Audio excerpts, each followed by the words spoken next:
Alberto Brause es doctor en Derecho y Ciencias Sociales. Es fundador, ex socio y actual consultor del estudio Jiménez de Arechaga, Viana y Brause. Fue senador de la República por el Partido Colorado en 2 oportunidades. A mediados de junio presentó su libro sobre la vida del prestigioso abogado Eduardo Jiménez de Arechaga. En el departamento de Canelones el apellido Brause y el apellido Berreta mandan, doctor. Y en política, ¿cuánto importan hoy los apellidos, el pedigrí de los dirigentes? El reconocimiento en la gente que tiene memoria. Uh-huh. Porque lamentablemente el Uruguay parecería que estuviera perdiendo la memoria. En eso están diciendo muchos factores. Pero la gente mayor, sobre todo en Canelones, que ha sido el departamento en donde yo he trabajado políticamente, fui diputado electo por el departamento de Canelones a la salida de la dictadura, Uh-huh. en 1985, y el reconocimiento de la gente sirve. Es como una carta de presentación. Ahora, eso no quiere decir que atrás de eso vengan los votos. Claro. Cuidado. No, y no necesariamente estar vinculado familiarmente a un líder político le da patente a uno para heredar ese legado. No, de hecho, no es el momento para hablarlo, pero si uno mira los hijos de dirigentes políticos de hoy, de aquellos dirigentes políticos de otra generación, hay años luz. Es verdad. Es decir, eso es algo inmaterial, intangible, que no se hereda como el dinero o el crédito. Exacto. Pese a que esos hijos quieran pretender utilizar ese capital político de sus padres. Se requiere, sobre todo, para empezar, es una mochila pesada. Exacto. Es una mochila pesada. Pero con buena voluntad y trabajo y estar cerca de la gente, se puede. Mi experiencia lo demostró en el sentido que cuando uno recorre y está cerca de los problemas de la gente, no olvidarse. Y si tiene la posibilidad de tener una pequeña fracción de poder, como se tiene siendo diputado, mostrarlo, hablarlo, hacerlo público, Uh-huh. para que la gente, ese que lo acompañó con la esperanza del voto, lo comprenda, lo sienta y estar cerca de la gente. Uh-huh. Esa es la clave. La clave en política es estar cerca de la gente. Sí, y uno de los mayores pecados es alejarse. Exactamente. Bueno, lo hemos sentido. Y eso pasa mucho por estar preocupado por las cuestiones de gobierno. El Partido Colorado le ha pasado un poco eso. Es un partido de gobierno. Es un partido que está cerca de los problemas del Estado y eso naturalmente lo va alejando del contacto, uh-huh, que es tan importante. ¿Y ve posibilidades de revertir eso? Sí. Yo creo, la política es muy dinámica, Clara, es muy dinámica. Lo que hoy parece, mañana es otra cosa. Uh-huh. Mañana es otra cosa. Es cierto, el Partido Colorado sufrió la crisis muy profunda de los años 2003-2004, que el propio gobierno de Valle revirtió y que después aprovechó el siguiente gobierno del Frente Amplio, pero esas secuelas todavía se sienten. Uh-huh. Pero vuelvo a repetir, la política es muy dinámica, depende de factores que el gobierno no controla, uh-huh, y lo estamos viendo. Sí, sí. Lo estamos viendo, ¿verdad? ¿La intuición es importante en política? Sobre todo pensando en los políticos de la vieja guardia. Y sí. Es olfato. La intuición es el olfato. Hoy en día se disponen de medios, uh-huh, modernos. Ustedes no tenían cuando empezaron. Por favor. Por eso la intuición era importante. Era todo a pedal. Exacto. Era todo a pedal. Es decir, que uno iba a reuniones sin saber con qué se encontraba, uh-huh, lo que opinaba la gente. Y bueno, hay mucho de intuición, sí, sin duda. Uh-huh. Sin duda de saber, por ejemplo, si cae una granizada, los viticultores y los granjeros no hay que ser demasiado inteligente para darse cuenta que están sufriendo. Y por tanto, hay que ir a donde está ese problema. Pero bueno, perdón las digresiones políticas, pero es tan apasionante hablar de política, pero no estamos tan alejados, porque acaba de publicar a través de la editorial Artemisa este libro, Eduardo Jiménez de Aréchaga.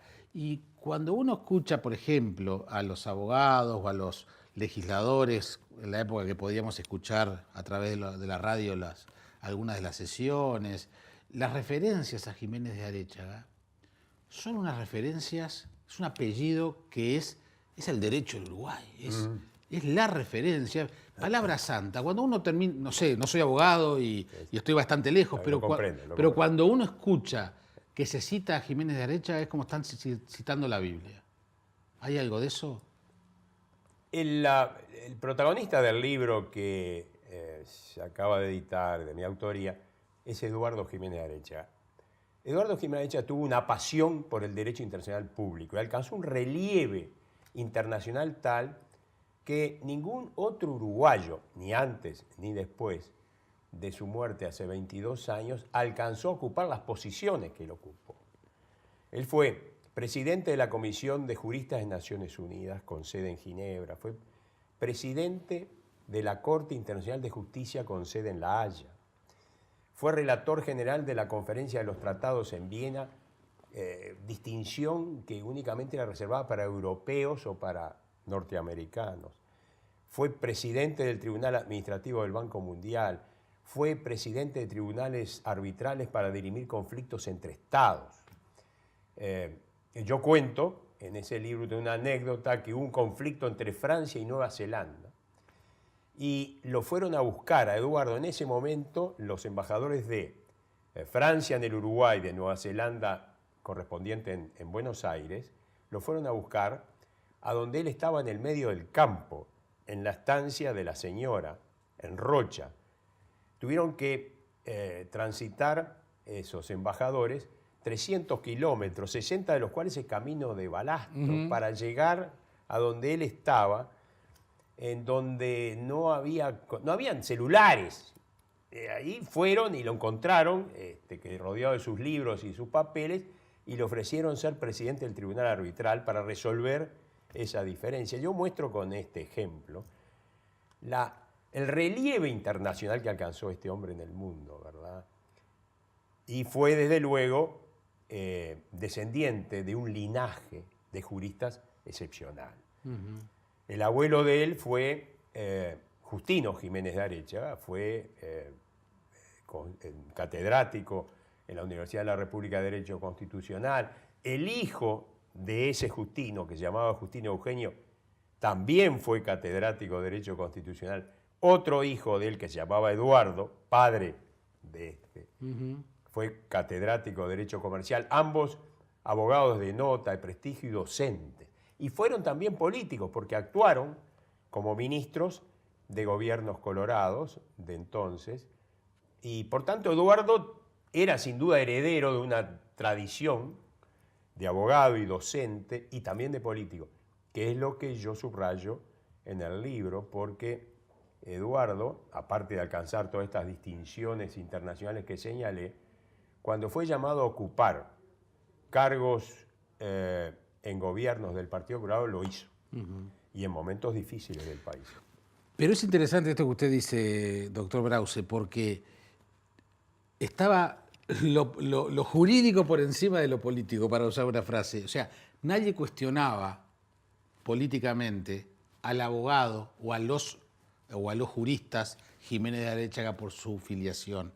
Es decir, estaba el rol técnico por sobre todo, y sí, tenían militancia política, ocupaban cargos de gobierno, pero nunca eso, me da la sensación, conociendo la historia de toda esta gente, eso tiñó su tarea jurídica. No, para Eduardo Jiménez de Aréchaga, inclusive cuando tuvo que asumir la carga de ser ministro del Interior a pedido del presidente de entonces, Jorge Pacheco Areco, en una época que el país estaba muy convulsionada, la sociedad uruguaya todos los días se sorprendía con azonadas, con bombas, con asaltos, con secuestros, liderado por la guerrilla tupamara.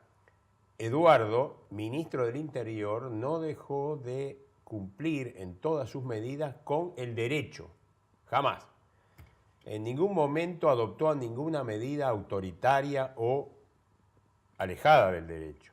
En ningún momento de su vida, y porque lo tenía él, muy adentro era su ADN era que el derecho estaba por encima, la ley estaba por encima de cualquier circunstancia política. ¿Y cuánto eso influyó negativamente en la imagen del dirigente político y del hombre en el Uruguay? Bueno, El ser ministro de Pacheco, por ejemplo, en ese momento. Bueno, él estuvo 6 meses en ese ministerio, ¿no? Después renunció y volvió a lo que a él le gustaba y llevaba adelante con entusiasmo en Ginebra, en aquel entonces que era el relator general de la Conferencia de los Tratados. Pero tuvo implicancias. Por ejemplo, cuando muere Jiménez Arecha trágicamente en un accidente automovilístico en Punta del Este, la Cámara de Diputados le rinde un homenaje. Eso era en el año 1994. Y cuando en la sesión de la Cámara de Diputados comienza el acto de homenaje, los legisladores del Frente Amplio, de manera ostensible y desconsiderada, se retiraron de sala. Ahí hizo uso de la palabra el entonces diputado Juan Adolfo Singer, muy emocionadas palabras, la verdad sea dicha, y la Cámara votó 1 minuto de silencio en homenaje a Eduardo Jiménez Arecha. Pero esas son las circunstancias de la vida, ignorando que Eduardo Jiménez Arecha, tiempo después, cuando ya se venía vislumbrando la posibilidad de la salida democrática, año 1979, 1980, fue un firme actor contribuyendo a la restauración democrática, que es otra de las cosas que yo señalo en el libro. Y lo hace integrando la famosa Comisión de los 6 del Partido Colorado, que fue a hablar con los militares, proponiendo que se votara por no aquella malhadada reforma de la Constitución. Y además yendo a actos políticos, figurando en la lista de ABX, la lista que encabezaba Julio María Sanguinetti en las elecciones internas del Partido Colorado. Y después otro detalle que es poco conocido, en ese tiempo regresa al Uruguay Wilson Ferreira Aldunate. Es verdad. Y los militares lo llevan preso. Wilson designa como abogado al doctor Canaval, él entonces era presidente del Colegio de Abogados del Uruguay. Sí. Y el doctor Canaval le pide a 2 juristas que lo defiendan a Wilson. Uno era la doctora Adela Reta y el otro fue al doctor Eduardo Jiménez Arecha. 2 colorados. Los 2 colorados. La pieza jurídica de la defensa de Eduardo Jiménez de Aréchaga, que yo resumo en este libro, es inobjetable, es absolutamente perfecta desde el punto de vista jurídico, indicando que la prisión de Wilson Ferreira Aldunate era totalmente contraria a las normas del derecho internacional, pero además a las normas del derecho uruguayo, y cierra ese informe, que es muy extenso, que no tengo más remedio que reducirlo, con unas palabras dirigidas a lo que era la actividad política, diciendo Wilson Ferreira Aldunate en el exterior nunca atentó contra las instituciones uruguayas. Él lo que hacía era criticar la situación política, a veces en forma irónica y lacerante, era su estilo, Sí, claro. pero de ninguna manera atacando a las Fuerzas Armadas, de ninguna manera. En todo caso, atacando a aquellos integrantes de las Fuerzas Armadas que hacían las veces de gobernantes y de políticos. Entonces, como tales, merecían ser criticados como cualquier otro político. Una pieza. Sí, Formidable. Bueno, lo que pasa es que había también que entenderlo, ¿no? Cuando venían esos fallos o esas piezas tan contundentes, el lector, en este caso el gobierno de la época, tenía también que entenderlo, ¿no? Y a veces se complicaba. Sí, no creo que lo entendieran. Entonces, tuvieron que pasar todas las cosas que pasaron para al final pudiera en fin, reencauzarse la vida política del país. Pero de todos modos, usted siente que este libro, y quizás es parte de la motivación de escribirlo, hace justicia con esa memoria corta de la que usted hacía mención al comienzo de esta charla. Y también es de destacar que Eduardo Giménez Arecha, producto naturalmente de un linaje de juristas, como yo señalaba, él había nacido en 1918 y toda la enseñanza que recibió desde primaria, desde la escuela hasta la Universidad de la República, toda su formación fue en la enseñanza pública, toda. La escuela la hizo en la Escuela Brasil, el Liceo Zorrilla, el preparatorio es el Instituto de Alfredo Vázquez Acevedo, sí, en la Universidad de la República, era todo público. Claro. Y qué enseñanza que era esa, ¿verdad? Qué formadora, qué integradora.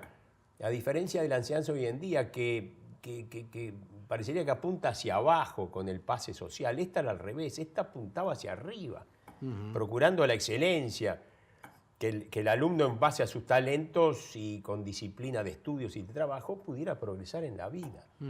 Este hombre, Eduardo Giménez Arecha, hablaba y escribía, yo diría, con un vocabulario casi perfecto, 3 idiomas. Por supuesto, español, francés e inglés. Y llegó a las alturas y al relieve internacional formado en la escuela, en la enseñanza pública, ¿no? Y que será ejemplos eso a tener en cuenta por las generaciones que vengan, ¿verdad? De que cuando existe una base en una buena enseñanza, se puede llegar y se puede prosperar y se puede llegar lejos. Recién hablábamos de ejemplos que conocemos los dos, de gente que justamente ha logrado llegar a puestos muy importantes y comenzaron muy humildes una carrera en esa escuela pública, el Liceo Público y la Universidad de la República. Pero bueno, eran otros tiempos. Pero bueno recordar el ejemplo, porque a Eduardo Giménez Arecha ya le hacen un homenaje en la OEA, en la Organización de Estados Americanos, en Washington. Sí, sí.